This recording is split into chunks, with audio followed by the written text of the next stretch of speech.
Hi there and welcome to Overtime with the Oregonian. I'm Jen Burley, joined by Billy Gates, and we are knee-deep in the thick of things for the Oregon State basketball playoffs.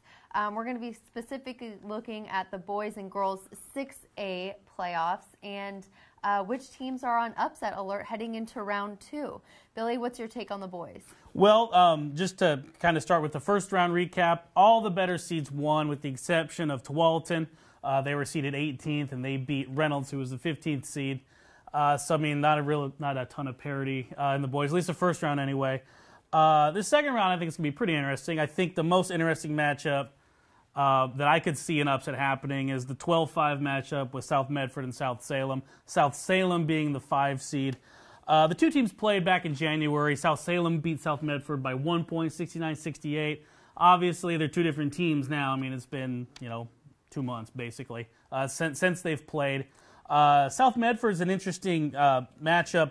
They're humongous. Their front court is like 6'8", 6'9", 6'6". I mean, they've got some tall trees they can put out there on the floor. And South Salem is not a big team at all. Their game is speed, quickness, spread people out, and shoot the ball. I think South Medford played in a better conference. I think the Southwest Conference is a much more competitive conference. I think South Medford's had the better schedule to prepare for a game like this. Hunter Bradford, their 6'8" post, 22 points, 10 rebounds in their first round win. Connor Carroll, 12 points off the bench. I think South Medford is a little bit deeper than South Salem, and I think the Saxons need to watch out for the Panthers because I can see that 12-5 upset, which all of us love to pick in the college March Madness. I can see that happening.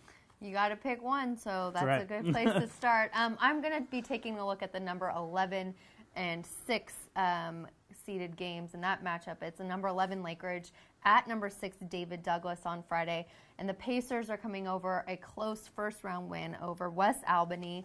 Lake Ridge has won 9 of their last 10 games, including a win over number 1 Westland. So we know that Lake Ridge has the ability to knock off the big dogs and play really well. Jake Spurgeon and Eric Dungy are all big playmakers for the Pacers, and once they get going, it's hard to stop them, as well as their freshman sensation, Emmanuel Allen. David Douglas had a close game against Beaverton, who is kind of in the middle of the road of the Metro League. But they will have the benefit of playing on their home floor on Friday. So we'll see how that goes. But I'm putting David Douglas on upset watch for now. All right, let's talk about the girls a little bit. Who do you think we should be looking at for potential upset?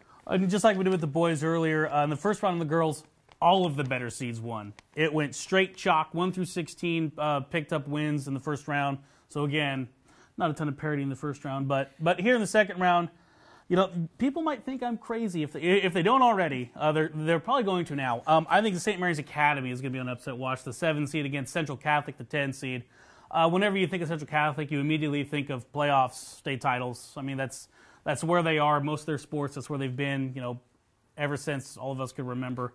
That first round loss for Central Catholic last season against Sheldon. I think a lot of the returning players still have that bitter taste in their mouth, and they beat up on Tualatin in the first round, and St. Mary's is just getting healthy again. That loss to Newburgh earlier in the season kind of troubles me with St. Mary's, but then again, they weren't healthy at that point of the season.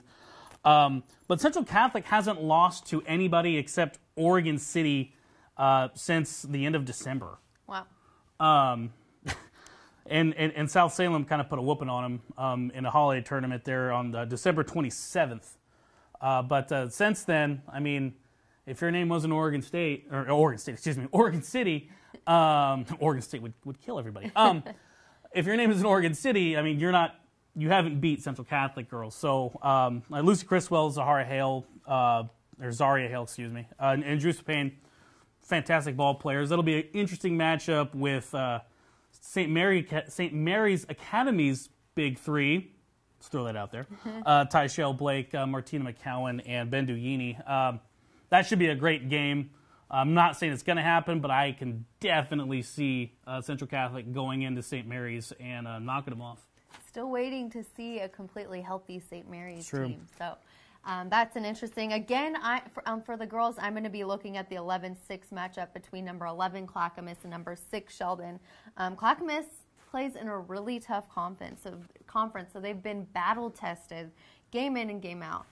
They've won 5 of their last 6 games, and they have a stud in Erin McDonald. She had 21 points in their first round win over McNary. So Sheldon really needs to buckle up, protect the paint, play really great defense to not get upset. All right, thank you so much for joining us on Overtime with the Oregonian today. We cannot wait for these second round playoff games. We'll see you next time.